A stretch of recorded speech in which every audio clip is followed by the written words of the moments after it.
भगवान की जय। भक्त वत्सल भगवान की जय। तब सूर्य बोले हे ऋषियों, एक समय नैमिषारण्य तीर्थ में शौनकादि 18,000 ऋषियों से श्री सूर्य महाराज से प्रश्न किया, हे सूर्य महाराज, आप हमसे वो तब कहें जिससे हमें मनमाची फल की प्राप्ति हो। वह कथा सुनकर हमारे चाहते में सूत वाचा हो। सूर्य बोले हे ऋषियों, आपसे वही कथा के जो लक्ष्य पति विष्णु भगवान से नारद जी ने पूजा देते हुए सूत वाचा हो। तब सूर्य बोले हे ऋषियों, एक समय नारद जी ने परोपकार की इच्छा से अनेक लोगों में भ्रमण करते हुए मृत्युलोके जनाश्रमे वैकुंठम तदागमत। और नारद जी वहाँ से अनेक लोगों में भ्रमण करते हुए मृत्युलोक में आए। मृत्युलोक में नारद जी ने अनेक प्रकार के मनुष्य जो अपने कर्मों के साथ दुख भोग रहे हैं, मन में सोचा कि हे प्रभु, इन मनुष्यों का कैसे दुख दूर मन में सोचा भगवान के गोलोक धाम में गई। भगवान के गोलोक धाम में पहुंचे, जिनके हाथों में शंख चक्र पद्ममाला पहने हुए ऐसे देवादि भगवान विष्णु को देखकर स्तुति कर बोले, हे प्रभु, आपका आदि है, ना आपका मध्य है और ना आपका अंत, आप निर्गुण स्वरूप भगवान नारायण, आपको मेरा नमन नमस्कार है। नारद जी की स्तुति सुनकर भगवान विष्णु बोलते, हे नारद, तुम्हारा किस कार्य के लिए यहाँ आगमन हुआ है? आप निश्चको मुझको मैं तुम्हारे प्रश्न का उत्तर दूंगा। नारद मुनि बोले, हे प्रभु, मैं यहाँ से अनेक लोगों में भ्रमण करते हुए मृत्युलोक में गया। मृत्युलोक में मैंने अनेक प्रकार के मनुष्य जो अपने कर्म के साथ दुख भोग रहे हैं, मन में यह सोचा कि उपाय हम जाना चाहिए प्रभु, किस उपाय के करने से इनका दुख तो भगवान बोल के, हे नारद, तुमने मनुष्य के उपचार के लिए बहुत ही उत्तम प्रश्न पूछा, जिसको करने से मनुष्य इस मृत्युलोक के छुटकारा पाकर वह मेरे गोलोक धाम को प्राप्त हो सकता है। उस व्रत को मैं तुम्हारी प्रेम का प्रकाशित कर रहा हूँ, जो स्वर्ग और मृत दुर्लभ है। उस व्रत का नाम है श्री सत्यनारायण भगवान का। बोले सत्यनारायण भगवान की जय। नारद मुनि बोले, हे प्रभु, इस व्रत का क्या फल है, क्या इसका विधि है, क्या इसका विधान है और किस दिन व्रत हमें करना चाहिए, वह भी हम भगवान बोले, हे नारद, यह व्रत जो दुख धन दुख और सुख को दूर करने वाला है, धन और धान्य को बढ़ाने वाला है, संतान और सौभाग्य को देने वाला। मनुष्य किसी भी दिन श्रद्धामत्पूर्ण होकर ब्राह्मण को निमंत्रण देकर इष्ट मित्रों को बुलाकर सायंकाल में विधि और विधान से भगवान श्री सत्यदेव का पहले व्रत करें, पूजन करें, आवाहन करें और सायंकाल में सत्य भगवान की कथा सुने। तद व्रतम कथा वेणम धन पुत्र आतिबो भवत। तो भगवान बोल के, हे नारद, इतना करने से जो है मनुष्य की विलासा अवश्य पूर्ण हो जाती है, क्योंकि कलयुग में ही श्री सत्य भगवान की ही जो पूजा है वह अधिक फल को देने वाले। सूत वाचा और सूर्य बोल के, हे ऋषियों, नारद जी ने सत्य भगवान का जो व्रत और विधान जो है भगवान सत्य से सुनाया और वही नारद जी ने वही व्रत और विधान जो है मृतलोक में सुनाया था। सूत वाचा और सूर्य बोल के, हे ऋषियों, जो भी भगवान श्री सत्यदेव का व्रत में आवाहन करता है, फलदानी कथा को सुनता है, भगवान का जो सत्संग करता है, वह भी मृतलोक वैकुंठम तदागमत। इस मृत्युलोक से वह भी छुटकारा पाकर अंत में वह भी भगवान के वैकुंठ धाम को प्राप्त हो जाता है। श्री वाखंड ही श्री सत्यनारायण व्रत कथायम प्रथमोध्याय। बोल सत्यनारायण भगवान की जय। भक्त वत्सल भगवान की जय। बोले सत्यनारायण भगवान की जय। तब सूत वाचा हो, सूत बोल के, हे ऋषियों, आगे भी काशी की नगर में जो निर्दयी गरीब ब्राह्मण हुए, वह ब्राह्मण भी भूख और प्यास से नित्य व्याकुल होकर पृथ्वी में भ्रमण क्या करते थे। एक दिन ब्राह्मण से प्रेम करने वाले अतुल तेज वाले श्री सत्य भगवान ने भी बूढ़े विवाह का धारण करते हुए उस ब्राह्मण के पास पूछा कि हे ब्राह्मण देवता, आप नित्य बन क्यों भ्रमण करते हैं? क्या आपके पास धन नहीं है? तो गरीब ब्राह्मण बोले, हे प्रभु, मैं एक निर्धन गरीब ब्राह्मण हूँ, मैं भिक्षा के लिए इस पृथ्वी पर भ्रमण क्या करता हूँ, उपाय जाना सीखते प्रभु, यदि आपके पास कोई उपाय होता मुझसे कहते। में उस गरीब ब्राह्मण को बूढ़ी श्री सत्य भगवान ने सत्यदेव का व्रत और विधान बताकर भगवान वहीं पर अंतर्धान हो गए। तो गरीब ब्राह्मण ने मन में भी और संकल्प किया कि हे सत्यनारायण भगवान, मुझे भी आज से नगर में जो भी धन की प्राप्त होगी उसी धन से मैं भी अपने घर में आपका व्रत पूजन आवाहन अवश्य करूँगा। आश्वासन देकर मन में संकल्प लेकर वह ब्राह्मण अपने घर में आ गई। घर में आकर ब्राह्मण को रात्रि तक नींद तक नहीं, प्रातःकाल उठकर स्नान संध्या बंदन किया। मन ही मन में सत्य भगवान का ब्राह्मण ने जप करते हुए और मन में संकल्प लेते हुए ब्राह्मण जो है नगर को चल दिए। तो भगवान सत्यदेव तो भक्ति भाव के प्यासे भगवान ने उस ब्राह्मण को ऐसे नगर में पहुंचा दिया जहां पर धनवान लोग रहते थे। उस दिन उस ब्राह्मण को दुना तिगुना धन प्राप्त होगा। उसी धन से ब्राह्मण ने सत्यनारायण भगवान की समग्र सामग्री इकट्ठा करते हुए दही दूध की चाय चूड़ामृत बनाकर आटे की सेवे पजी बनवाकर अपने पुरोहित को निमित्त देकर इष्ट मित्र को बुलाकर आज पड़ोसी को बुलाकर सायंकाल में विधि और विधान से भगवान सत्यदेव का पहले व्रत किया, पूजन किया, आवाहन किया, फिर सत्य भगवान की कथा सुनी। तद व्रतम कथा विणम धन पुत्रातिवो भवत हो। तब सूर्य बोल के हे ऋषियों, उसी सत्यनारायण भगवान के प्रभाव से उस लघुवर ब्राह्मण जो है सर्वश्रेष्ठ ब्राह्मण कहने लगे। तो ऋषि बोल के हे सूर्य महाराज, इस ब्राह्मण से सुनकर भी इस पृथ्वी पर किसने श्री सत्यनारायण भगवान का प्रत्यय पूजन आवाहन किया, वो भी हमसे कहता सूतवाच हो। तब सूर्य बोल के हे ऋषियों, एक ब्राह्मण भी सपत्निक इष्ट मित्रों सहित सायंकाल में सत्यनारायण भगवान का वह ब्राह्मण भी वृत्य पूजन आवाहन करने को तत्पर हुए। जैसे ही सत्यनारायण भगवान का वृत्य बोले सत्यनारायण भगवान की जैसे सायंकाल में सत्यनारायण भगवान का वृत्य पूजन आरंभ हुआ तो वहां पर लकड़ी बेचने वाला लकड़हारा भी आ गया तृष्णा से, वो भी व्याकुल था, ब्राह्मण के घर में गया।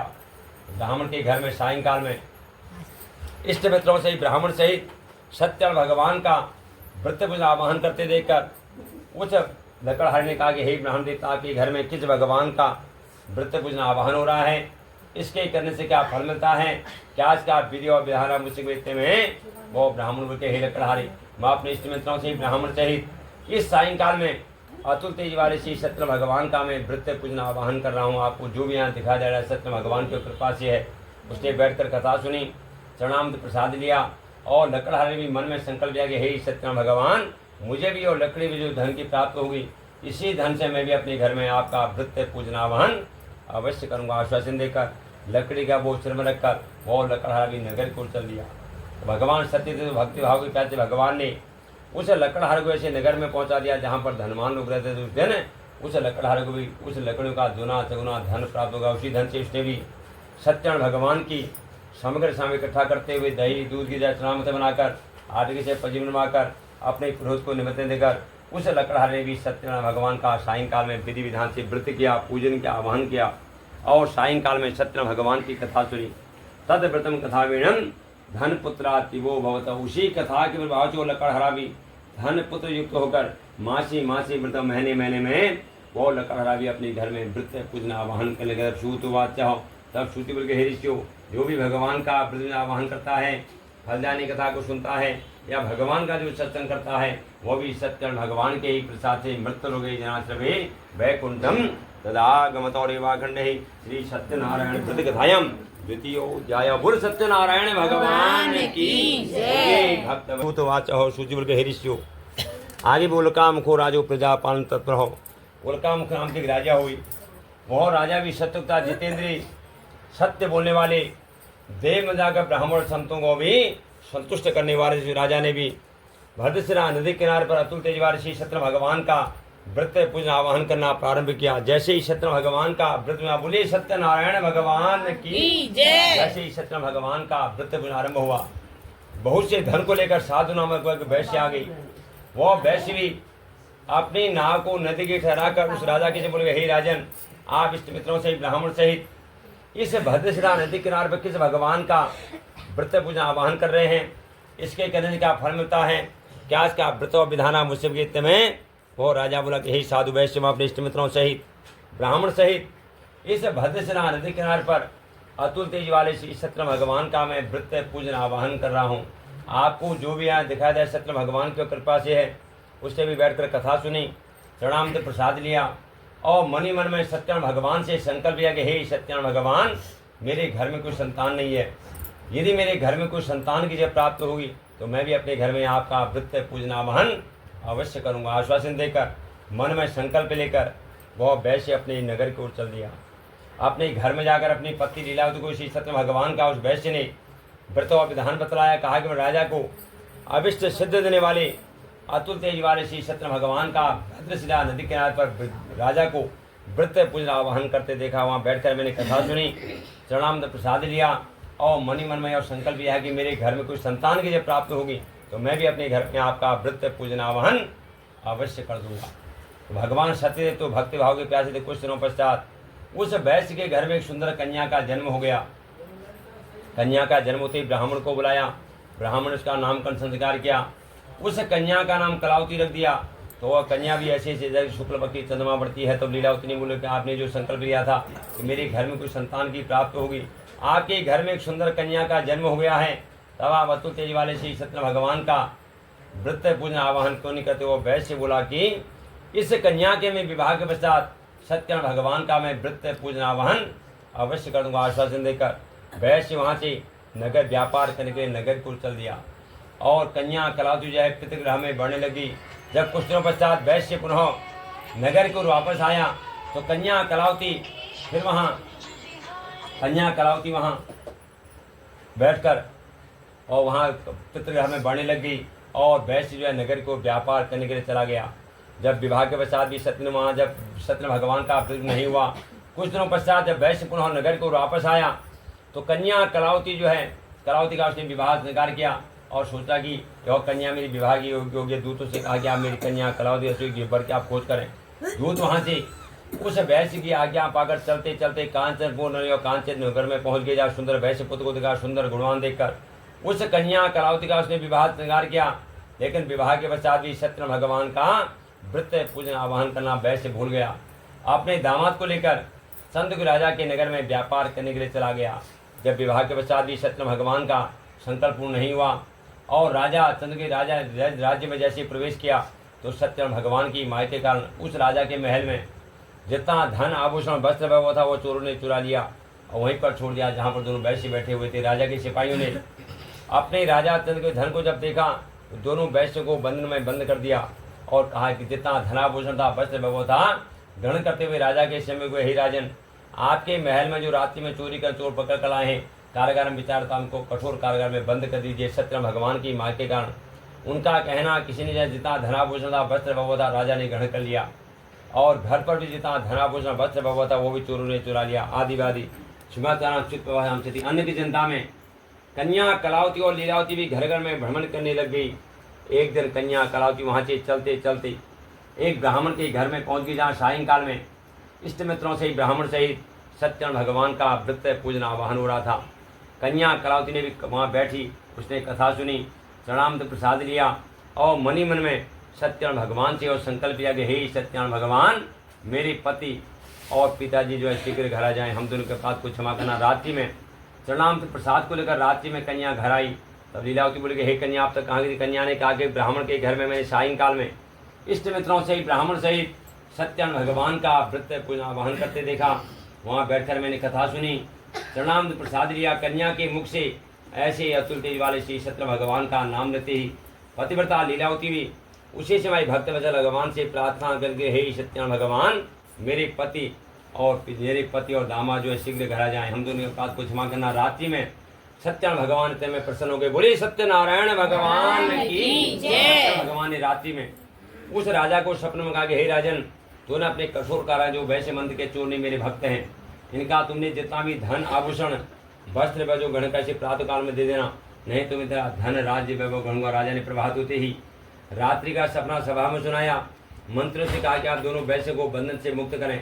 उनके बाद जितना धनाभूषण वस्त्र वैभव था राजा चंद्र को उससे भी दुना चुगुना उनको धंधा कहा कि हे महानुभाव, आपको दैवी दुख उठाना पड़ा है, अब आपको कोई दुख नहीं है। अपने घर को आप प्रस्थान करते हैं वो वैश्य पहले वृत्तांत को उसमें करते हुए उस राजा का शरण कुछ बोला कि हे राजन, यदि आपकी कृपा होगी अपने घर को अमृता में धन करके दूध को लेकर अपने दामाद से अपनी नाव से अपने स्वदेश को चलने लगा। रेवाखंड है श्री सत्यनारायण व्रत कथायाम तृतीयोध्याय। बोल सत्यनारायण भगवान की जय। भक्त वत्सल भगवान की जय। नारायण भगवान की जय। तब सूतवाच और सूचिवर के ऋषियों आगे दोनों वैश्यों ने अपने मंगल रथ को जाकर धन के रखे दूध को लेकर फिर अपने स्वदेश को प्रस्थान किया। उनके कुछ ही दूर जाने पर सत्यन भगवान ने भी वहाँ से दंड का भेदन करते हुए भगवान ने पूछा जाए, हे वैश्य, आपकी नौका में अब क्या भरा हुआ है? तो वह वैश्य हंस कर बोला कि हे दंडी महाराज, क्यों पूछना चाहते हो? मेरी नौका में तो लत्ता पताली भरा हुआ है। उसके मुख से ऐसे वचन का दंडी श्री सत्य भगवान वहाँ से कुछ दूर जाकर समुद्र किनारे बैठ गए। उस वैश्य ने नित्य क्रिया करने के बचा नाव के समीप आकर देखा तो नाव में लत्ता पताली भरा हुआ था। उसी लत्ता पताली का वैश्य वहाँ मूर्छा गिर गया। उनके दामाद ने कहा कि आप यह शोक प्रकरण करें, दंडी श्री सत्य भगवान का यह प्रताप है, आप उनकी शरण में जाइए, वही आपका मनोरथ संगीत में अपने दामाद के मुख से ऐसे बच्चों को दंडी श्री सत्य भगवान के पास गया। बोला कि हे प्रभु, मैं आपकी माया को नहीं जान सका। आपकी माया से तो ब्रह्मा महेश भी मोहित हो जाते हैं, देवता भी आपकी माया को नहीं जान सकते हैं, तब मूर्ख आपकी माया को कैसे जान सकता हूँ? आप प्रसन्न होइए, आप मेरी नौका में पहले के साथ धन को आप परिपूर्ण करें, मैं आपकी शरण में हूँ, आप मेरी रक्षा कीजिए। भक्त वत्सल भगवान के सामने वो वैश्य बारंबार दंडवत पान करने का भगवान ने कहा, वैश्य तू मेरी पूजा से बहिर्मुख हो गया, तूने मेरा संकल्प पूर्ण नहीं किया। तो भक्त वत्सल भगवान से बोला कि हे प्रभु, मैं अपने घर में आपका व्रत पूजन आह्वान संकल्प अवश्य पूर्ण करूंगा। भगवान ने कहा जाओ वैश्य, तुम्हारा मनोजिता कहकर भक्त वत्सल भगवान वहीं पर अंतर्धान हुए। बोले सत्यनारायण भगवान की जय। धन्यवाद पान करने के बाद नाव के समीप आया तो नाव जो है धन से परिपूर्ण हो गई। उसी समय भक्त वत्सल भगवान से वो वैश्य प्रार्थना करने लगे, हे सत्यनारायण भगवान, आपने मेरा जो है मनोरथ सिद्ध कर दिया है। अपने धन के रखे दूध को लेकर अपने दामाद सहित अपनी नाव सहित फिर अपनी स्वदेश को चलने लग गया।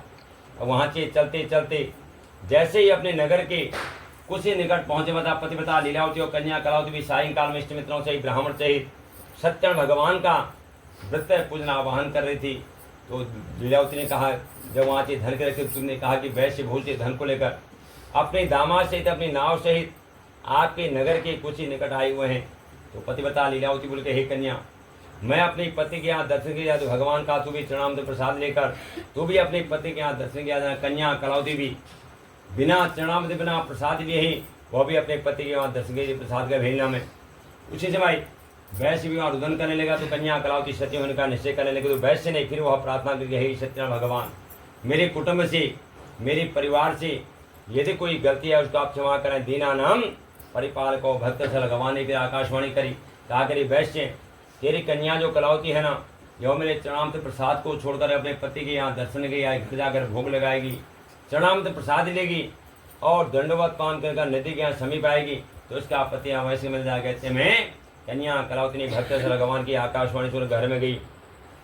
घर में इसने भगवान का भोग लगाया, चरणामृत प्रसाद लिया और दंडवत पान कर नदी के वहाँ समीप आई तो उसका पति अवश्य मिल। कहते में वह वैश्य बड़ा प्रसन्न हुआ। तो कन्या कलावती बोल के, हे पिताजी घर चले, देर क्यों करते हो। वैश्य बड़ा प्रसन्न होकर उसी दिन से प्रत्येक पूर्णमासी में, प्रत्येक संक्रांति में, प्रत्येक पर्व में, मासी व्रत महीने महीने में वह वैश्य भी अपने घर में व्रत पूजन आवाहन करने लगा। तो सूतवाच चाहो तब सूति बोल के, हे ऋषियों, जो भी भगवान का व्रत आवाहन करता है, फलदानी कथा को सुनता है या भगवान का जो सत्संग करता है, वो भी सत्यनारायण भगवान के प्रसाद से मृत्युलोके जनाश्रवे वैकुंठम तदागमतो, इस मृत्युलोक से वह भी छुटकारा पाकर अंत में वह भी भगवान के वैकुंठ धाम को प्राप्त हो जाता है। रेवाखंड है श्री सत्यनारायण व्रत कथायम चतुर्थोध्याय। गुरु सत्यनारायण भगवान की बोलिए, भक्त वत्सल भगवान की जय। और सूची बोल के, हे ऋषियों, आदि भी प्रजा के पालन करने वाले तुंग नाम के राजा हुए। वह राजा भी शत्रुता जितने थे, सत्य बोलने वाले, देव में जाकर ब्राह्मण और संतों को भी संतुष्ट करने वाले थे। उस राजा ने भी वन में जाकर युद्धवन से ग्वालवाणी भक्ति भाव से अतुल तेज वाले श्री सत्य भगवान का व्रत आह्वान कर रहे थे। राजा ने गर्भ से भगवान को नमस्कार किया। जब उन ग्वालवालों ने उस राजा को चरणामृत प्रसाद दिया तो राजा ने वो प्रसाद भी त्याग दिया, नगर की ओर चल दिया।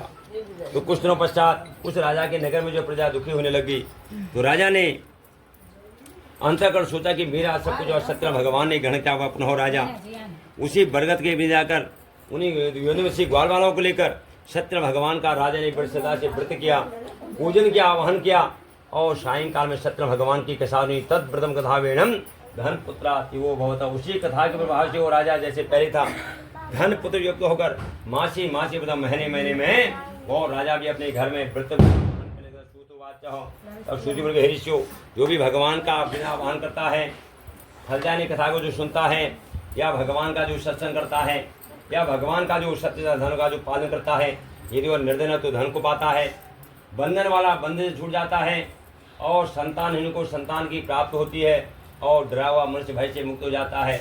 इसमें तनिक भी संदेह नहीं था। सूतवाच और सूची बोल के, ऋषियों, जिसने पहले समय में सत्य भगवान का जो व्रत आह्वान किया था उनका अगला इतिहास भी है। तब सूतवाच तब सूची बोल के, काशी नहीं गरीब ब्राह्मण थे, अगले जन्म में सुदामा हुए, जिनने जन्म से ही श्री कृष्ण भगवान का ध्यान प्राप्त करते हुए अंत समय में परम पद वैकुंठ की प्राप्त की। और यह जो लकड़हरा था, अगले जन्म में यह भी केवट हुई, जिसने रामचंद्र उनका चरणामृत प्रसाद लेकर इस केवट ने भी अंत समय में परम पद वैकुंठ की प्राप्त की। और यह उल्का मुखो दशरथम भवत हो, जो उल्का मुखन राजा थे, अगले जन्म में यह भी दशरथ हुए, जिनने रंगनाथ की पूजा करते हुए राम जैसे पुत्र को प्राप्त करते हुए अंत समय में परम पद वैकुंठ की प्राप्ति की। और यह परिधारी वैश्य था, अगले जन्म में यह भी राजा मरुदध्वज ने अपने पुत्र को भगवान के समक्ष रखकर इस वैश्य ने भी अंत समय में परम पद वैकुंठ की प्राप्ति की। और प्रजा के जो पालन करने वाले तुंगन राम के जो राजा थे, अगले जन्म में यहाँ भी स्वयं वो मनु हुई, जिन्होंने घर घर में जाकर सबको भागवत संबंधी कथा को सबको भगवत भक्त बनाकर इस राजा ने भी अंत समय में परम पद वैकुंठ की प्राप्ति की। तब सूत वाच और सूचि के हरिष्यु जो भी भगवान का प्रतिदिन आह्वान करता है, फलदायी कथा को सुनता है या भगवान का जो सत्संग करता है, वो भी सत्यनारायण भगवान के ही प्रसाद से मृत्यु रोगे जनाश्रमे वैकुंठम तदागमतौरिवाखंडे श्री सत्यनारायण प्रतिकथायां पंचमोऽध्याय। बोल सत्यनारायण भगवान की जय, भक्त वत्सल भगवान की जय, हरिलाल की जय, बोल रमण बिहारी लाल की जय, श्री गोवर्धन नाथ की जय, सद्गुरुदेव भगवान की जय, बस्ती माता की जय, राधा कृष्ण भगवान की जय, जय जय श्री राधे, जय जय